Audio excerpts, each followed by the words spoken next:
Haleluya, mtu wa Mungu. Somo letu hili hapa, kuamini kwa yasiyoonekana. Kuamini kwa yasiyoonekana ni sehemu ambayo ukitaka kushinda ufalme wa giza, ukitaka kuwa karibu sana na Mungu, ukitaka kutembea na Mungu, basi anza kuamini kwa yasiyoonekana. Biblia inasema, basi imani chanzo chake ni kusikia, na kusikia huja kwa neno la Kristo. Kwa mwanzilishi wa imani ni Kristo. Ni lazima kwanza umwamini Kristo. Warumi sura ya 10 mstari wa 13 na wa 14 nasema kwamba kwa kuwa atakayelitia jina la Bwana ataokoka. Basi wamwiteje yeye wasiyemwamini? Tena wamwaminije yeye wasiyemsikia? Tena wamsikieje pasipo mhubiri? Niko hapa kama mtumishi wa Mungu kukwambia kuamini kwa yasiyoonekana. Anza kuamini kwa yasiyoonekana. Wewe usiye na chochote, anza kuamini. Ukiamini, Mungu anakuhesabia kuwa haki. Yaani chochote ambacho huna mtoto, unataka kupona, yaani chochote unahitaji, chochote ambacho unahitaji, anza kuamini kwa yale yasiyoonekana. Kwa yale ambayo hauna, anza kuamini kuwa utayamiliki kupitia jina la Yesu aliye mwanzilishi wa imani, ni yeye. Biblia inasema, kwa moyo mtu amini hata kupata haki, na kwa kinywa ukiri hata kupata wokovu. Hiyo ni Warumi sura ya 10 mstari wa 10. Kwa moyo mtu amini hata kupata haki, na kwa kinywa ukiri hata. Ukishaamini unaanza kuhesabiwa haki mbele za Mungu. Ibrahimu hakuwa na mtoto, lakini akaanza kumhoji Mungu kwamba naenda vipi mimi nikiwa sina mtoto.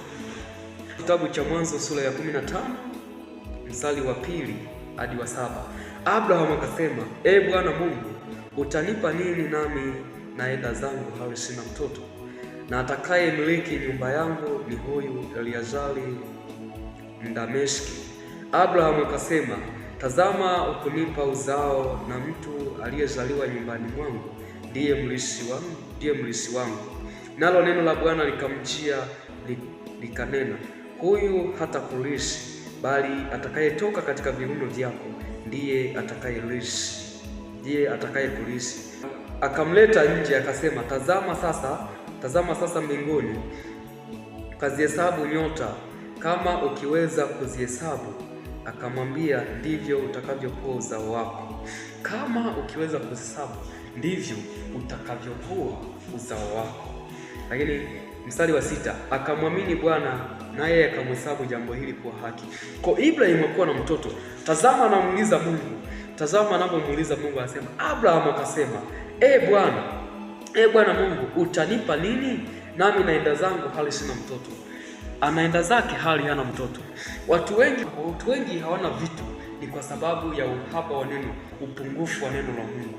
Neno la Mungu linapokuja juu yako, Ibrahimu akatolewa nje akaambiwa, kama ukiweza kuzihesabu nyota za mbinguni ndivyo uzao wako utakavyokuwa.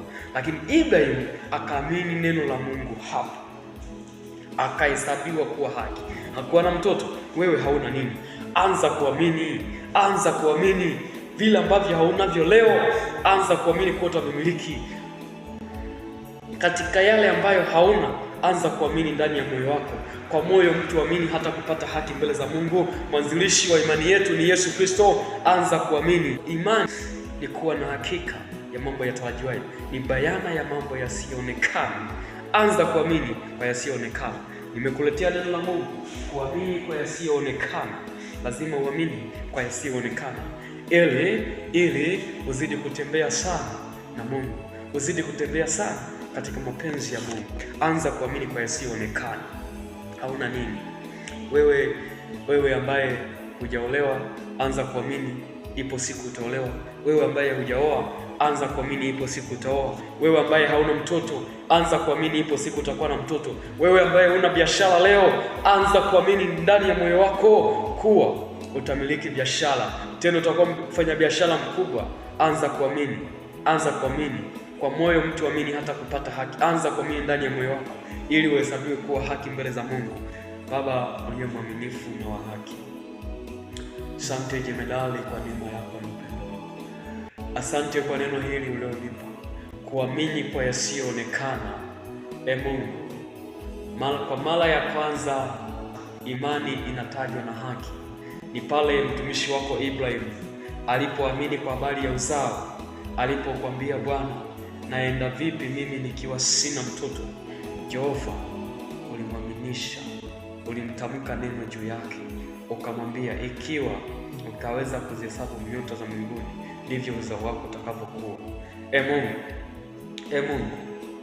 Mungu, tukaamini kwa yasiyoonekana kupitia jina la Yesu Kristo. Tujalie neema yako na uwezo wako kupitia jina la Yesu. Amen.